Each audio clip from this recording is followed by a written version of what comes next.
عالی جناب یوسف قادری، السلام علیکم ورحمۃ اللہ وبرکاتہ۔ ہم آپ کے شکر گزار ہیں کہ آپ نے ہمیں خلیفہ گلزار ملت گروپ پر یاد کیا۔ اللہ رب العزت آپ کو جزائے خیر عطا فرمائے۔ فقیر قادری گدائے نظامی بدر الدین احمد خان رضوی مصباحی آپ سے مخاطب ہے۔ آپ نے ہم سے بہت ہی لمبا سوال کیا ہے، اور سوال کو مختصراً ذکر کریں تو بہت بہتر ہوگا۔ آپ نے عورتوں کے تعلق سے پردے کا ذکر فرمایا کہ سورہ نور کی آیت نمبر 29 میں اور 31 میں اللہ رب العزت نے فرمایا کہ آپ مسلمان مردوں سے فرما دیں کہ نگاہیں نیچی رکھیں۔ یوں ہی عورتوں کے بارے میں حکم ہے کہ وہ اپنی نگاہیں نیچی رکھیں۔ اس کے بعد آپ نے ایک حدیث پاک جس میں حضرت عبداللہ بن مختوم نابینا صحابی رسول کے پردے کا تعلق کا ذکر ہے، اس کو ذکر فرما کر آپ نے ہم سے یہ پوچھا ہے کہ دریافت یہ ہے کہ آج جو ہمارے مقرر حضرات کیمرے کے سامنے آ کر ویڈیوگرافری کے ذریعہ بڑے جوشیلے انداز میں تقریریں کرتے ہیں اور جوان لڑکیاں نعتیں پڑھتی ہیں، غیر محرم مرد اور عورت کی تقریر اور نعتیں دیکھی اور سنی جا سکتی ہیں، کچھ لوگ اسے اختلافی مسئلہ کہہ کر ٹال دیتے ہیں، رہنمائی فرمائیں۔ جناب عالی، بلا شبہ واعظ و نصیحت، تقاریر اور نعت و منقبت کی مجلسیں سجانا، سننا یہ سب باعث خیر و برکت اور باعث ثواب ہے اور تبلیغ دین کا ایک ذریعہ ہے، مگر جو آج کل تقریری پروگرام کا طور و طریقہ ہے، ایسا نہیں کہ بس اسی طریقے پر دینی تعلیم منحصر ہے کہ اسے ضرورت شرعیہ قرار دے کر ہر ناجائز فعل کو جائز قرار دے دیا جائے، معاذ اللہ۔ ویڈیوگرافری کے ذریعہ دینی تبلیغ ٹی وی ویڈیو پر، چینلوں پر، سنیموں پر دین کی تبلیغ کرنا، یہ بلا شبہ ناجائز و حرام، سخت اشد حرام ہے کہ کئی حرام کاموں کا مجموعہ ہوتا ہے، لہٰذا یہ کسی بھی صورت میں جائز نہیں ہے۔ اس لیے کہ تصویر نکالنا اور نکلوانا، یہ دیکھنا، دکھوانا اور اسے تشہیر کرنا، یہ سب ناجائز و حرام ہوگا، کیونکہ اس میں اللہ کی تخلیق سے مقابلہ آرائی کرنا ہے، اور نبی کریم صلی اللہ علیہ وسلم نے ارشاد فرمایا حدیث پاک، ان اشد الناس عذابا یوم القیامت المصورون، قیامت کے دن سب سے سخت عذاب تصویر نکالنے والوں کو، بنوانے والوں کو دیا جائے گا، حدیث پاک کا مفہوم، او کما قال رسول اللہ صلی اللہ تعالی علیہ وسلم۔ اب رہا یہ کہ نامحرم عورتوں کا اس طرح پر آنا اور تصویریں بنوانا وغیرہ، تو یاد رکھیں کہ عورت کی آواز بھی عورت ہے، لہذا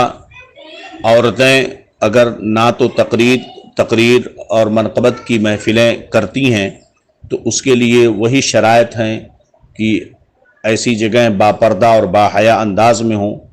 اور جہاں صرف اور صرف عورتیں ہوں، تو بند کمرے میں جہاں ان کی آواز باہر نہ جائے، تو نہ تو تقریر وعد و نصیحت کی محفلیں وہ کر سکتی ہیں آپس میں، لیکن شرط یہاں بھی ہے کہ ان کی آواز باہر نہ جانے پائے۔ اتنا سخت حکم ہے کہ قرآن پاک میں اللہ رب العزت نے ارشاد فرمایا کہ قرآن پاک میں اللہ رب العزت ارشاد فرماتا ہے، وَلَا يَضْرِبْنَ بِأَرْجُلِهِنَّ لِيُعْلَمَ مَا يُخْفِينَ مِنْ زِينَتِهِنَّ وَتُوبُوا إِلَى اللَّهِ جَمِيعًا أَيُّهَا الْمُؤْمِنُونَ لَعَلَّكُمْ تُفْلِحُونَ۔ اللہ رب العزت ارشاد فرماتا ہے،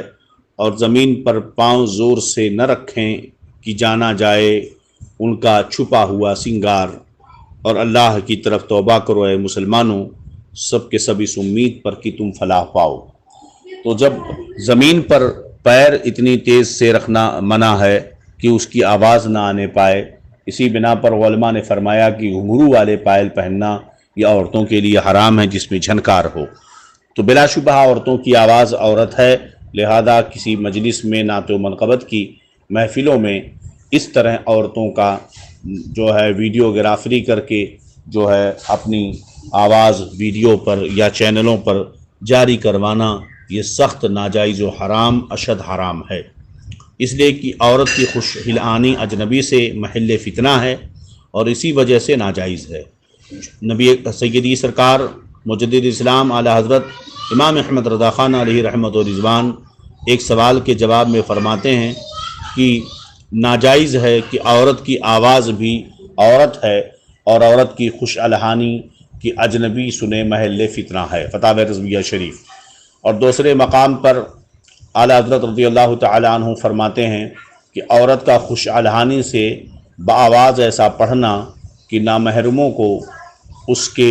نغمے کی آواز جائے حرام ہے۔ نوازل امام فقیہ ابو اللیث میں ہے نغمۃ المرأۃ عورت، یعنی عورت کا خوش آواز کر کے کچھ پڑھنا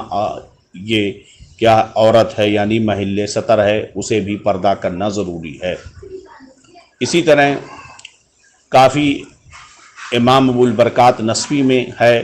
لا تلبی جہرن لأن صوتها عورت، یعنی عورت بلند آواز سے تلبیہ نہ پڑھے اس لیے کہ اس کی آواز قابل سطر ہے۔ سوچیں جب حرم کعبہ میں یا حج کے وقت یا اور موقع پر جہاں تلبیہ پڑھنا ہے وہاں پر بلند آواز سے تلبیہ پکارنا جب عورت کے لیے منع ہے تو نعت و منقبت کی محفلیں سجا کر بلند آواز سے وہ بھی ویڈیوگرافری کر کے لا حول ولا قوت الا باللہ۔ رہا یہ کہ یہ کہنا یہ اختلافی مسئلہ ہے، ہرگز کیسا اختلافی؟ کیا تصویر کشی کی حرمت پر اختلاف کرنا صحیح ہے جس پر ائمہ حنفیہ کا اجماع ہے کہ یہ حرام ہے، اشد حرام ہے؟ حلت کا بہانہ تلاش کرنے والوں نے ضرورت اور حاجت شرعیہ کو سامنے رکھ کر کے کہا کہ تبلیغ دین کے لیے ضروری ہے، تو کیا عورتوں کی نعتیں سننا یہ اس کے بغیر دین کی تبلیغ نہیں ہوگی؟ کیا بن سنور کر میک اپ کر کے آنا کیا اس کے بغیر دین کی تبلیغ نہیں ہو سکتی ہے؟ کیا تصویر کے بغیر دین کی تبلیغ نہیں ہو سکتی؟ بہت پہلے ہی حضور سرکار محدث کبیر شہزادہ صدر الشریعہ استاذ العلماء علامہ ضیاء المصطفیٰ قادری دامت ظلہ نورانی نے ایک سوال کیا تھا کہ اگر دین کی تبلیغ تصویر سے ہوتی ہے تو آواز ہٹا دو، صرف تصویر چلاؤ، اور اگر دین کی تبلیغ آواز سے ہوتی ہے تو تصویر ہٹا دو، صرف آواز چلاؤ۔ ظاہر سی بات ہے کہ اگر صرف تصویریں چلیں اور آواز نہ آئے تو دین کی تبلیغ ہو ہی نہیں سکتی، لیکن اگر صرف آواز چلائی جائے تو بلا شبہ دین کی تبلیغ ہو سکتی ہے۔ لہذا تصویر کو اپنے نفس کے لیے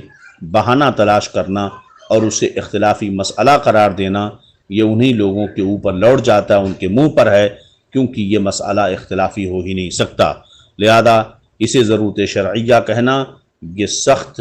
غلطی اور خطا ہے۔ ھذا ما عندی واللہ اعلم بالصواب۔ السلام علیکم ورحمۃ اللہ وبرکاتہ۔ ہمارے چینل سے جڑنے کے لیے یوٹیوب پر سنی قادری رضوی نیٹ ورک کو سبسکرائب کریں۔